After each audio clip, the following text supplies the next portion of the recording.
আর আল্লাহও চায় আপনি আপনারা ছোট করেন। আল্লাহর এটা দেখতে বড্ড ভালো লাগে যে আমার বান্দা ছোট হয়ে থাকতে চায়। মান তাওয়াদা তারাফা, যে নিচে নামতেছে আল্লাহ টাইনা উঠায়, আর যে উঠতেছে আল্লাহ থাপ্পড় মেরে নিচে নামায়। কথা কন। মুসা আলাইহিস সালাম, সহিহ বুখারীর বর্ণনা, বনি ইসরাইলের লোকদের মাঝে ওয়াজ করতেছিলেন, এরকম নসিহত করছিলেন। তো একজন দাঁড়িয়ে বলল, ইয়া নবী আল্লাহ মুসা, মান আ'লামুন নাসি ফিল আরদ, হে মুসা নবী, জানতে বড় মনে চায় বর্তমান পৃথিবীর সবচেয়ে বড় জ্ঞানী কে? মুসা আলাইহিস সালাম কয় আমি। মুসা আলাইহিস সালাম কি বললেন? আনা। আসলে কথাটা ঠিক। আল্লাহ যখন যে নবীকে পৃথিবীতে পাঠায় তখন তাকে সবচাইতে বেশি জ্ঞান দিয়ে পাঠায়, সে হিসেবে ঠিকই উনি সবচেয়ে জ্ঞানী। কিন্তু উনি এইভাবে নিজেকে সবচেয়ে বড় জ্ঞানী বলে দিবে, এটা আল্লাহর পছন্দ হয় নাই। আল্লাহ চেয়েছিলেন মুসা আলাইহিস সালাম যেন বলে আল্লাহু আ'লাম, আল্লাহই জ্ঞানী। সুবহানাল্লাহ কইবেন না? কিন্তু তা না করে উনি কি করলেন? যখন বলল সবচেয়ে বড় জ্ঞানী কে, উনি হুট করে কি বলে ফেললেন? আনা, আমি। আল্লাহ এটা পছন্দ করেনি। আল্লাহ ডেকে বললেন, মুসা ইউ আর অ্যাবসলিউটলি রং, তুমি ভুল করেছো, তুমি সবচেয়ে জ্ঞানী নও, তোমার চেয়ে বড় জ্ঞানী আছে। সুবহানাল্লাহ পড়েন। তার মানে জানার কোনো শেষ নাই, জাননেওয়ালার উপর জাননেওয়ালা আছে। আর সবচেয়ে বড় জাননেওয়ালা কে? মুসা আলাইহিস সালাম রে আল্লাহ বললেন, মুসা তোমার চেয়ে বড় জ্ঞানী আছে, তার নাম হচ্ছে খাদির। কি নাম? আরো জোরে বলেন, কি নাম? খাদির। উনি কোন জায়গায় বসলে ওখানে ঘাস লতা পাতা যদি শুকনো থাকতো, ওনার বরকতে ওগুলো সবুজ হয়ে যেত, এজন্য ওনার নাম খাদির। কিন্তু আমরা বলি খিজির। আমরা কি বলি? খিজির। আল্লাহ বললেন, ইযহাব ইলা মাজমাইল বাহরাইন, দুই সাগরের মিলন কেন্দ্র, ওখানে যাও, ওখানে যে এমন এক বান্দার সন্ধান পাবা সে তোমার চেয়েও জ্ঞানী। সুবহানাল্লাহ পড়ে। তাহলে আমি সবচেয়ে বড় জ্ঞানী, আমি আল্লামা, এটা বলতে পারে শয়তান। চিল্লা এখন ঠিক কিনা? এজন্য আমরা যেন নিজেকে নিজে সবসময় ছোট করে উপস্থাপন করি, তাহলে আল্লাহর দরবারে আপনি বড় হয়ে যাবেন। কথা বুঝতে পেরেছেন? আল্লাহ আমাদের সবাইকে কথাগুলো বুঝার ও আমল করার তৌফিক দান করুক। আমরা পড়ি আমিন। কমে যাবে। উনজুরু ইলা মান হুয়া আসফালা মিনকা, তোমার চেয়ে যে খারাপ অবস্থায় আছে একটু তাকাও না, একটু তাকাও, তোমার চারিপাশেই আছে। যে মুহূর্তে আমরা কথা শুনছি এই মুহূর্তে অনেকে হাসপাতালের বেডে শুয়ে শুয়ে চিৎকার করছে, মৃত্যুর প্রহর গুনছে। ক্যান্সার, দুরারোগ্য ব্যাধি, যার নাই কোনো অ্যান্সার। আমার বাড়ি নাই, আমি বাড়ি চাই, গাড়ি চাই, আরো টাকা চাই, আরো পয়সা চাই, আরো খ্যাতি চাই, আরো অনেক কিছু চাই। ক্যান্সারে আক্রান্ত রোগীটা কিচ্ছু চায় না, খালি বাঁচতে চায়। ওর বাঁচার বড় শখ, এই সুন্দর মায়ার পৃথিবী ছেড়ে ওর চলে যেতে মনে চায় না, ও শুধু বাঁচতে চায়। কিন্তু আমাদের এটা লাগবে, ওইটা লাগবে, ওইটা লাগবে। এজন্য ক্যান্সারে যারা আক্রান্ত একটু তাকান না, হাত নাই পা নাই, একটু তাকান কিভাবে তারা লাইফ লিড করে।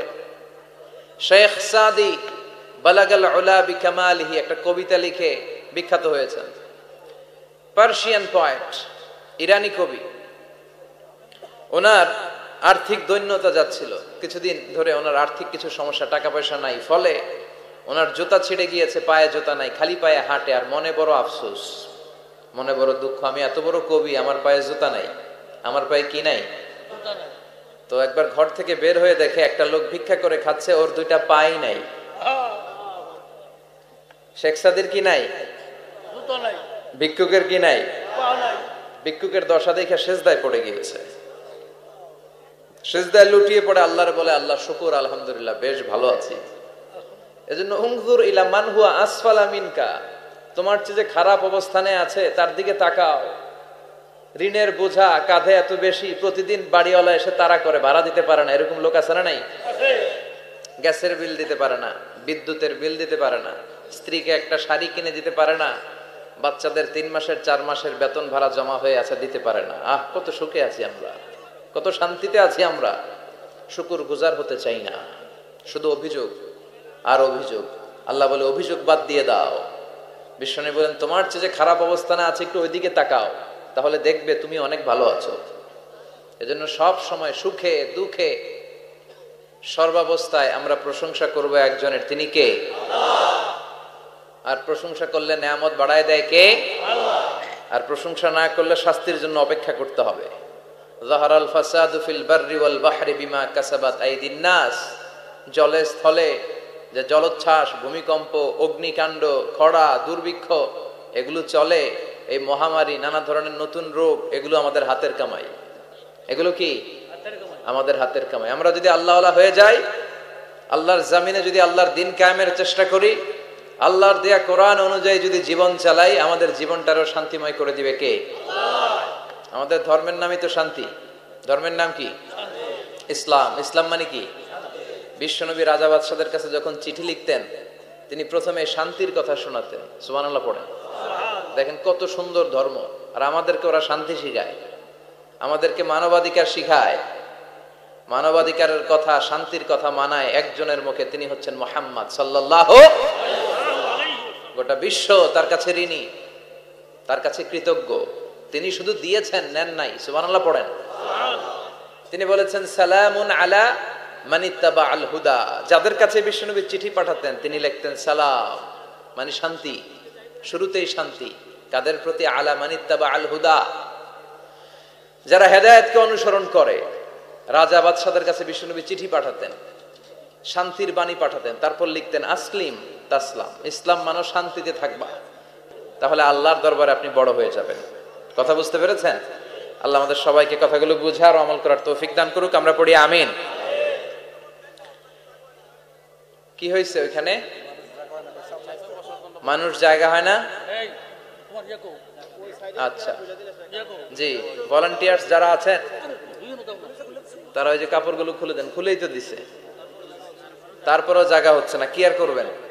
একটু কষ্ট করে শুনতে হবে। কষ্ট আছে যেখানে, সওয়াব আছে সেখানে। দাঁড়ায় শুনলে বেশি সওয়াব, তো ওনাদেরকে বেশি সওয়াব থেকে বঞ্চিত করবেন কেন? সওয়াব নেই ওনারা, আপনারা সওয়াব নেন, সওয়াব পাবেন ইনশাআল্লাহ। কষ্ট হচ্ছে না তো? এই মাহফিলে একবারে বসে যেতে হয়, টানা হিচড়া আমি করি না। টানা হিচড়া করলে ক্যামেরাওয়ালারা উল্টায় পড়বে, এই ক্যামেরাম্যানরা। তারপর একটা বিশৃঙ্খলা সৃষ্টি হবে। এজন্য টানা হিচড়ার দরকার নেই। যে যেখানে আছেন থাকেন। আবহাওয়াটা খুব সুন্দর আবহাওয়া, গরমও না ঠান্ডাও না। কি বলেন? আলহামদুলিল্লাহ পড়ি। কোনো আওয়াজ হবে না আশেপাশে। এই যে আপনি লাগবে না, থাকেন ওইভাবেই থাকেন।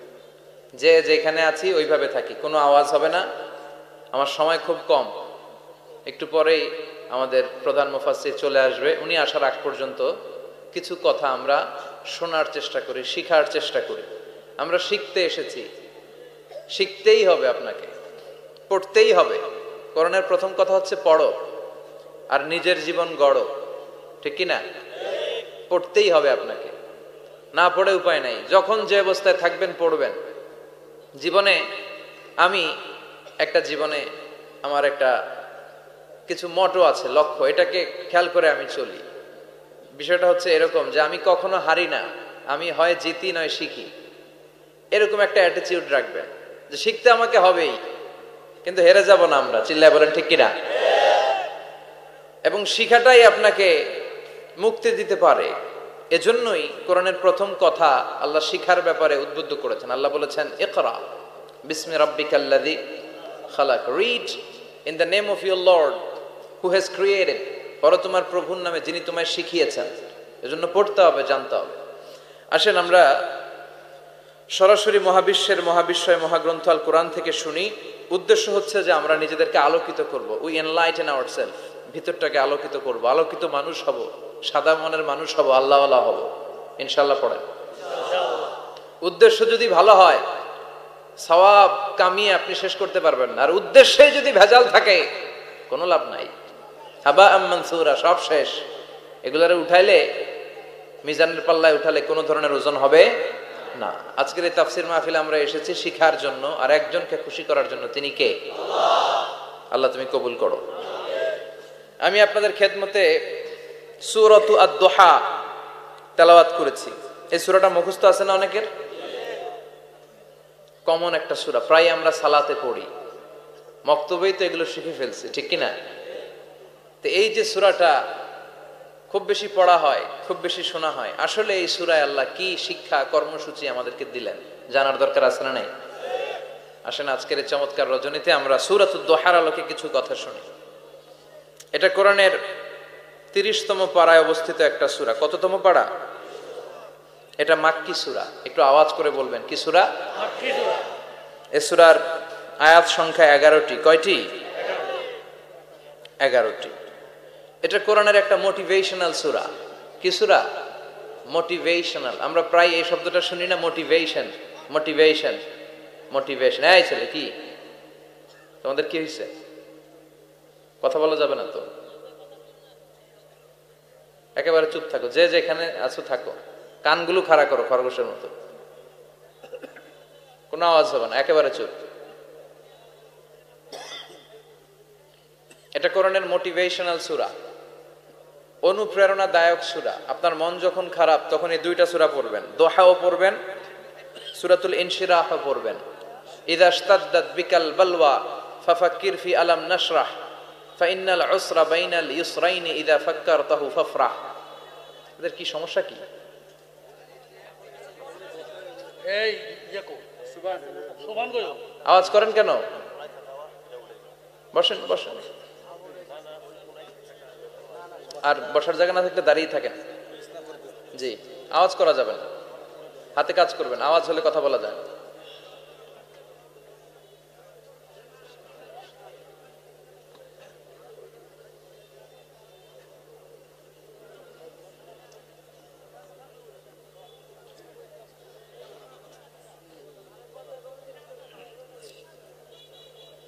আওয়াজ করবেন না,